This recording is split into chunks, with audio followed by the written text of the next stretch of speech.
गुज़िश्ता रोज होने वाले आम इंतखाबात को 24 घंटे गुजर गए, लेकिन इलेक्शन कमीशन नताइज ना दे सका।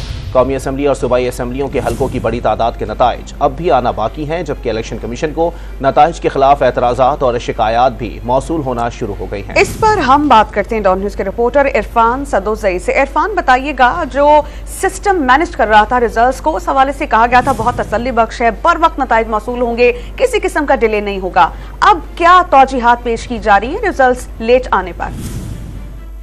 जी, मैं इस वक्त इलेक्शन कमीशन का जो मीडिया सिटी है वहाँ पे मौजूद हूँ। इंतखाबी नताइज का जो सिलसिला है वो जारी है। कल 5 बजे पोलिंग का वक्त ख़त्म हुआ था और उसके बाद अभी तक जो वोटों की गिनती है उनका अमल जारी है। और यहाँ पे जो बड़ी बड़ी स्क्रीन अगर आप मेरे अकब में देख सकें, यहाँ पे नस्बें हैं और इनके ऊपर कौमी असम्बली की और सूबाई असम्बली के जो नताइज हैं वो आ रहे हैं। नताइज की जो रफ्तार है कदरे सुस्त है, इंटरनेट भी ठीक तरह से काम नहीं कर रहा और काफ़ी शिकायत है मीडिया के नुमाइंदों को कि जो रफ्तार होनी चाहिए थी इलेक्शन के नताइज की वो अभी तक नहीं है। इस वक्त तक 162 जो नशिस्तें हैं कौमी असम्बली की, उनके नताइज जो इलेक्शन मैनेजमेंट सिस्टम है इलेक्शन कमीशन का उसके ऊपर आ चुकी हैं, जिनमें से 56 जो उम्मीदवार हैं उनके ऊपर आज़ाद उम्मीदवारों ने कामयाबी हासिल की है, जबकि 46 जो है मुस्लिम लीग नून ने सीटें जीती हैं। इसके अलावा 39 सीटों के ऊपर पीपल्स पार्टी कामयाब हुई है, 4 सीटें MKM ने जीती हैं। इसके अलावा 2 सीटों के ऊपर इस्तेहकाम पाकिस्तान पार्टी ने कामयाबी हासिल की।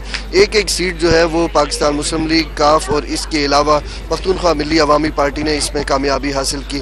इसके अलावा जो आज़ाद उम्मीदवार हैं बिलखुसूस इस्लामाबाद के, रावलपिंडी के, इन्होंने इल्ज़ामात आयद किए हैं कि धांधली हुई है और कुछ उम्मीदवारों ने इलेक्शन कमीशन में दरख्वास्तें भी दायर की हैं कि वोटों की गिनती का अमल दोबारा किया जाए। रावलपिंडी में हनीफ अब्बासी के जो मद्दे मुकाबिल थे शहरियार रियाज, उन्होंने भी प्रेस कॉन्फ्रेंस करने का ऐलान किया है और प्रेस कॉन्फ्रेंस में उन्होंने कहा है कि अवाम के सामने हकायक रखे जाएंगे। बड़े बड़े बुर्ज भी उल्टे हैं बड़ी बड़ी सियासी जमातों के और उन्हें भी शिकस्त का सामना करना पड़ा है। बहुत सारे उम्मीदवारों ने शिकस्त तस्लीम कर ली है, बहुत सारे चाह रहे हैं कि दोबारा गिनती का अमल जो है वो हो और इसमें जो शफाफियत को मज़ीद बेहतर बनाने के लिए अवाम के सामने हकायक लाए जाएँ। खास करके ख्वाजा साद रफ़ीक मुस्लिम लीग नून के मरकज़ी रहनुमा हैं, उन्होंने अपनी शिकस्त तस्लीम करते हुए मुखालिफ उम्मीदवार को मुबारक दी है। जी।